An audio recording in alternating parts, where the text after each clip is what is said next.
I hate my sister. And I hate her even more now that she's dead. She used to be one of those spiritual types, always talking about energy, light, divine feminine power. I thought it was nonsense, and I still wish it was. Because whatever she believed in, it got her killed, and it ruined my life. The world, the luxuries, the rich people that smile into the camera, trust me, more than half of them are blood-sucking demons parading as humans. I'm not here to scare you. I'm just here to say my piece before I join my sister in hell. There's a demon we glorify right now, and most people think it's just Oprah Winfrey.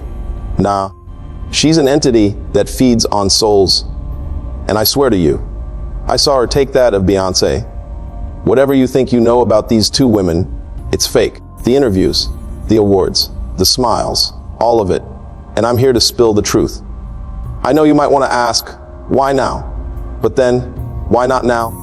My sister believed in Oprah more than she believed in herself.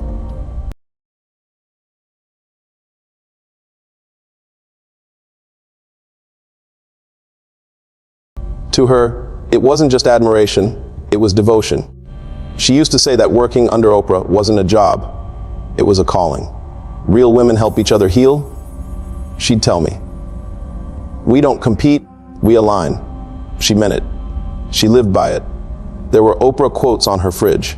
She wore a silver bracelet engraved with divine feminine rising. She journaled about energy, alignment, and intention. I didn't mock her for it, I just didn't understand it. But she had this glow back then, a real one, like she believed she had finally found her place in the world. When she got hired onto Oprah's private retreat team, she called me crying, but not from fear. These were the happy kind. She said, "This isn't like the public stuff. This is sacred. These women, they're not like the others." There was pride in her voice, purpose. And I believed her because back then, she still laughed. She still called. She still sounded like my sister. But then the calls changed. They got shorter. Her voice felt tighter.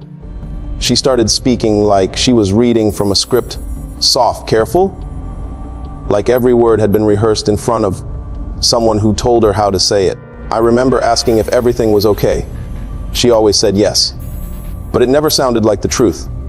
She mentioned Beyonce only once, said they were preparing something private for her, a special ceremony kind of. When I asked what kind of ceremony, she paused, then said, "She's ready now." I asked what that meant. She went quiet again. Eventually, she just said, "It's not for us to question. Oprah knows." That was the last real conversation we had, and I hate how much I let it slide. I hate that I didn't ask more, that I didn't push harder. Because a week later, my sister was gone. No warning, no goodbye, no trace. I didn't even know she was missing at first. We weren't the kind of siblings who talked every day. Life just got in the way, work, bills, distance. A missed call didn't feel like a red flag, not at first. But after a few days without a text, I got a feeling. You know that quiet discomfort that creeps up when something's not right, but you don't want to admit it yet? I called. No answer. I sent messages. Nothing. At first, I made excuses. Maybe she was working the retreat. Maybe her phone died. Maybe she just needed space. That went on for 2 weeks. Then I called the last number she had listed on her email signature, some office line tied to a foundation under Oprah's name. A woman answered and said my sister had completed her term and wasn't reachable through them anymore. Completed her term. That wasn't like her. She would have told me. I filed a missing persons report. They barely blinked. There was no crime scene, no foul play, no financial irregularities, nothing they could act on. One detective told me plainly, adults are allowed to disappear if they want to. But I knew my sister didn't want to disappear. She wanted to be seen. She believed in what she was doing.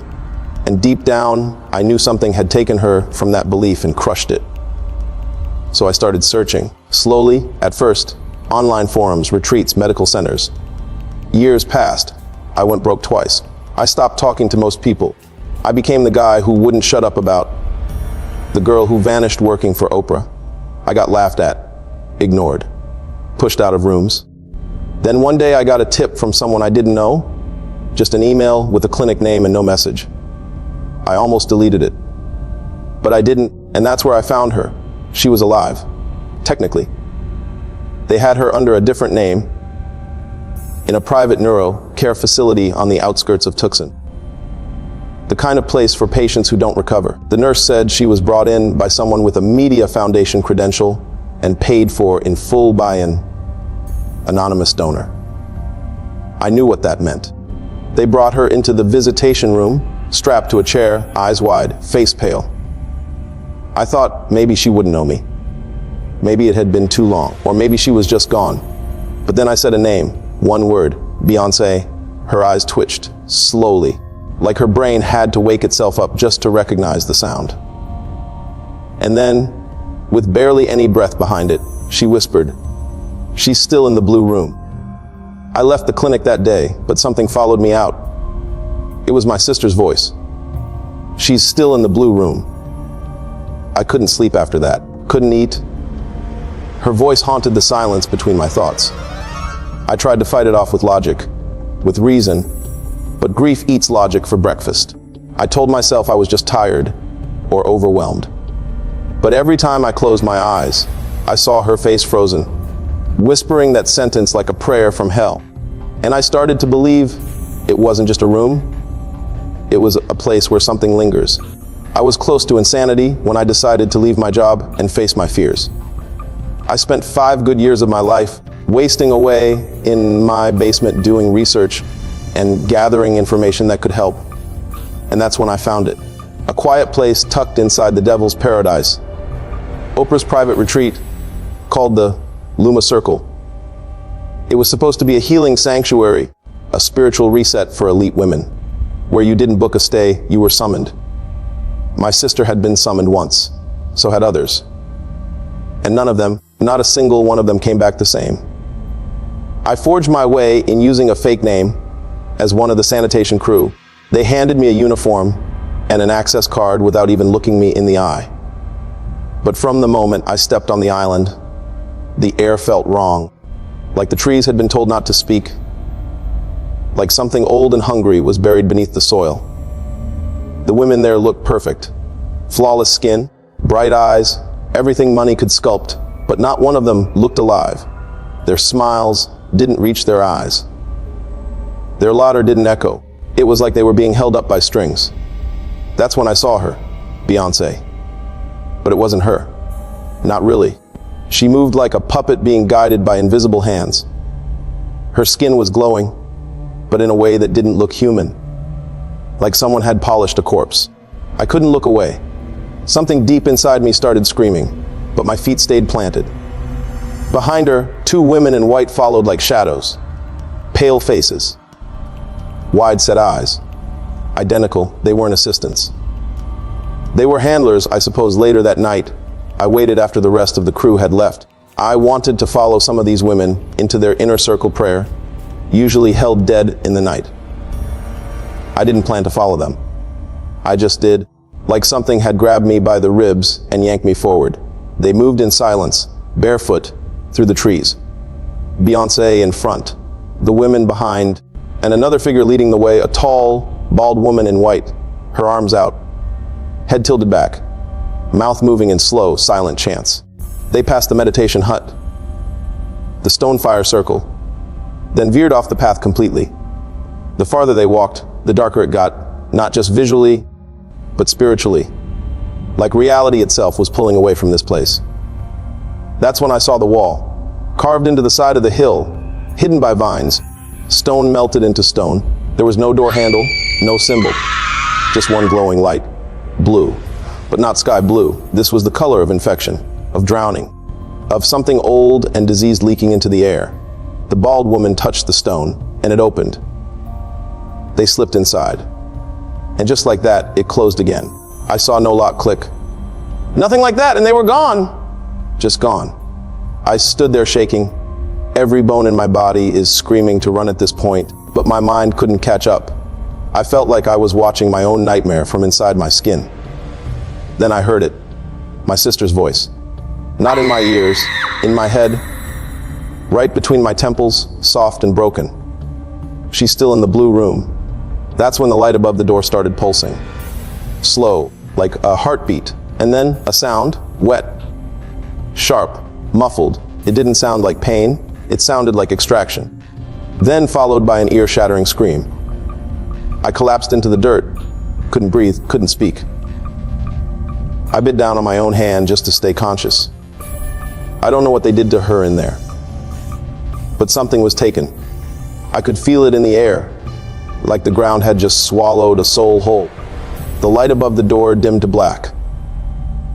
And in that moment I knew Beyonce wouldn't be the same when she walked out. If she walked out at all. I don't remember crossing the threshold. One moment I was outside, breathing dirt, blood drying beneath my fingernails. And the next, I was inside, pressed against something cold. A wall that didn't give way so much as consume. There was no door, no sound. Just a heavy stillness that moved like fog through bone. I didn't enter that room, it took me. Inside, the air was thick and unnatural. Breathing it felt like inhaling warm oil. It clung to my throat and settled in my lungs, like it was meant to live there. Everything glowed in blue, but not from bulbs or lamps. The glow came from the walls themselves, humming low, steady like an ancient engine in mourning. I took a step forward and something cracked beneath my boot. I didn't look down. The sound was too sharp, too human. Child-sized, maybe. My skin pulled tighter the longer I stood there. Against the walls were chairs, empty, but clearly used. Cushions depressed, still warm. They weren't waiting. They were watching. At the far end of the room stood a circle of mirrors, tall, arched, wrapped in some kind of fabric that pulsed faintly. Not with light, with breath. Behind each mirror, something moved, something alive. Then I saw her. Beyonce was kneeling in the center of the circle, bathed in that pulsing blue light. Her eyes were open, her mouth slack. She didn't look frightened, just absent. Her body remained, but whatever was once inside, it was no longer home. Her tongue hung black against her teeth. Behind the mirror directly in front of her, someone or something cradled her face. A pale hand, delicate but wrong, held her like a doll about to be broken. That's when I saw the other woman. She was standing deeper in the shadows, tall and trembling with a kind of electric stillness. Her head tilted back. Her eyes rolled white. Her mouth moved in whispers that didn't make a sound, but still rang through my body like glass, cracking under pressure. I didn't need anyone to tell me who she was. It was Oprah. But not the one people obsess over online or cry for on stage. This was something else. She looked swollen, radiant, and not in a divine way. Her skin glistened unnaturally, like it had been oiled and scrubbed down to remove something we weren't supposed to see. Her shadow, I noticed, didn't match her movements. It moved slower or faster, out of rhythm, like it belonged to someone else. Then she stepped forward, and the light bent around her like the room itself feared her presence. She didn't touch Beyonce. Not exactly. She reached into her. Her hand passed through Beyonce's chest, like fog folding through a broken window. Beyonce's body jerked, her back arched. And then came the stillness. No sound, no reaction, only a sudden shift in the room's temperature, like grief had turned physical. I felt something pass between them, something ancient and wrong. I felt it brush past me, like a child too scared to cry. And when I turned, one of the mirrors began to leak. Not blood, something worse. A thick, red light poured from the edges of its frame, slow, intelligent, alive. That's when I knew. Whatever left Beyonce, it no longer belonged to her. It had been taken, fed into something larger, something hungry, something ritualistic. Oprah leaned in, holding Beyonce's head with gentle hands. She whispered something too quiet to hear, and I watched every mirror around them crack. Not shatter, crack, like they were warning her not to go further. And still, Beyonce rose. She stood slowly, calmly, and walked out of the room, empty, perfect, reborn in silence. Her eyes didn't blink. Her face didn't move. She looked like the same woman, but she wasn't carrying the same soul. The woman behind the mirrors, the one with Oprah's shape, turned her gaze toward me then, and she smiled. I didn't walk out of that room. I was pushed. It didn't feel like an escape. It felt like rejection, like I'd seen too much but wasn't worth keeping. My body stumbled forward on its own, knees buckling, like I'd forgotten how to move. When I collapsed outside, the sun was rising, but it didn't feel warm. It felt staged, like someone had painted daylight over a crime scene. The guards were gone, the women gone. The compound looked normal again, like nothing had ever happened. Just manicured lawns and distant laughter from a retreat no one dares to question. I checked my phone, it was dead. Checked my watch, it was running backwards. I spent days wandering before someone found me. Or maybe I was dumped. All I know is I woke up in a medical tent on the edge of a private clinic in Pretoria. They said I'd suffered from heat stroke and trauma-induced psychosis. That's what they called it.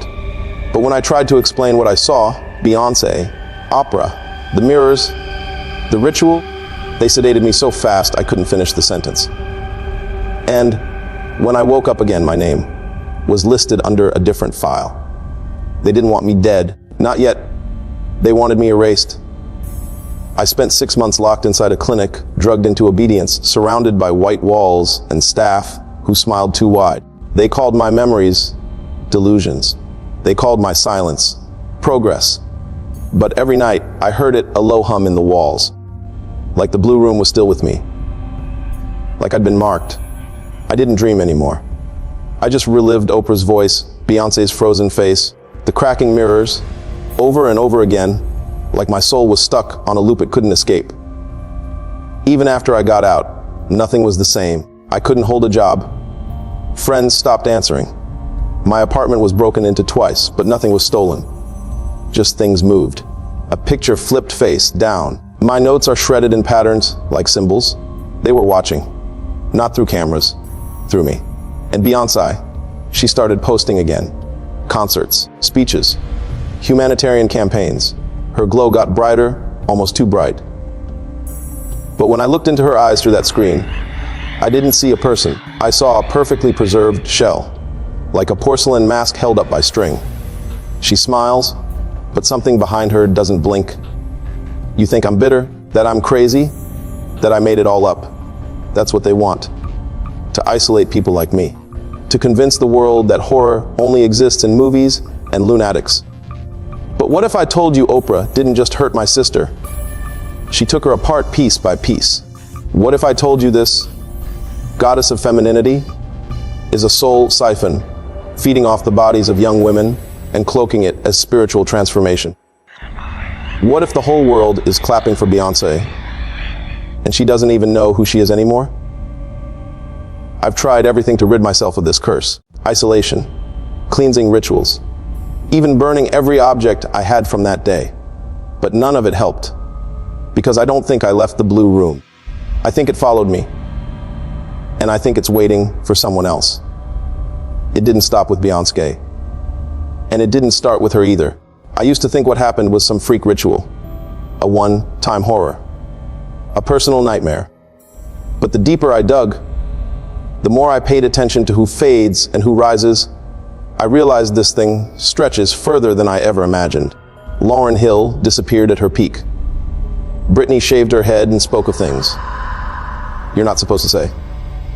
Aaliyah, don't even get me started. Every woman who tried to pull away either vanished, fell apart, or was buried under a wave of shame and silence. And then there's the men. Dave Chappelle walked away from $50 million. Kanye West started ranting about Hollywood sacrifices. Everyone called him crazy, just like they did me. But what if he wasn't out of his mind? What if he saw what I saw? The system doesn't just destroy, it feeds. And Oprah, she's not the light at the end of the tunnel. She is the tunnel. She's the corridor girls walk through thinking they'll find healing, fame, elevation. What they find is a quiet place to die while their bodies keep working, smiling, performing. They market it as wellness, spiritual awakening, sisterhood. Join the circle, cleanse your womb, unleash your divine feminine. But you don't unleash it, you offer it. And in return, they take everything that makes you you. My sister wasn't the only one whispering names in that clinic. There were others, women who spoke in code, who carved spirals into their arms, who looked into mirrors and didn't recognize the reflection. Some had been celebrities, some were just hopefuls, but all of them had passed through her. They don't always die. Some are transformed, repackaged, rebranded. You think you're watching a music video, a brand launch, a podcast. But what you're seeing is a resurrected shell, playing out a script that was fed into them in that glowing, silent room.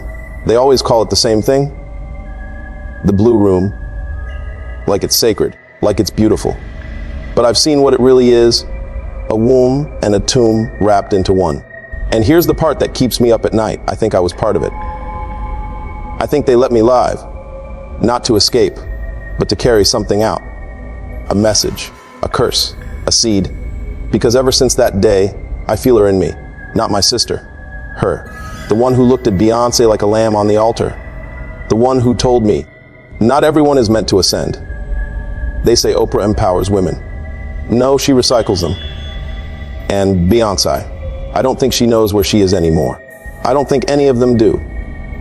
So if you're watching this, thinking it's just entertainment, a story from a madman, let me ask you something. What if your favorite female icon isn't real anymore? I don't leave my apartment anymore. Every time I step outside, I see her face. Not Oprah's, but my sister's, in the curve of stranger smiles. In women walking with the same glassy eyes. In every reflection that stares too long. It's like the world has been repainted with her ghost. They told me I was healing. They put me on meds. Locked me in quiet rooms. Call it trauma-induced psychosis. But how do you treat something you brought back with you? I wake up at 3 a.m. every night. Same time, same dream, the same cold breath on my neck whispering, "You saw, so you serve." I think that's what I am now, a vessel. A broken tape recorder with a curse on loop. I wasn't supposed to survive. I was supposed to deliver the message and be done. But she didn't let me go. Because this story, this confession, it's not mine anymore. It's hers. Oprah's, or whatever is using her face. And maybe that's why you're here too. You didn't click this video by accident. You were brought to it. Just like I was brought to the blue room. Just like Beyonce was. Maybe the screen you're watching is the real altar now. Maybe you're next. There's one more thing I haven't said, and it's the part I've never told anyone. When I look back, before they pushed me out of that room, I didn't just see Beyonce slumped in the chair. I saw another girl waiting to be called in. Young, eager, smiling. It wasn't just a ritual, it was a line. And I think it's still moving. So this is my goodbye. I've locked every door, turned off every light, but I can still feel the glow of that damn room leaking through the walls. If you've watched this far, you already know too much. She'll find you eventually, they always do. But let me ask one last question. When they come for you, will you know your soul's already gone? If any part of this felt real to you, if you've ever seen something behind the eyes of someone you loved, then maybe you understand why I had to speak. I don't know how long this video will stay up, or how long I have. So if you're still here, like it, share it, and subscribe. Not for me. For her, for the ones who never made it back. Thanks for listening.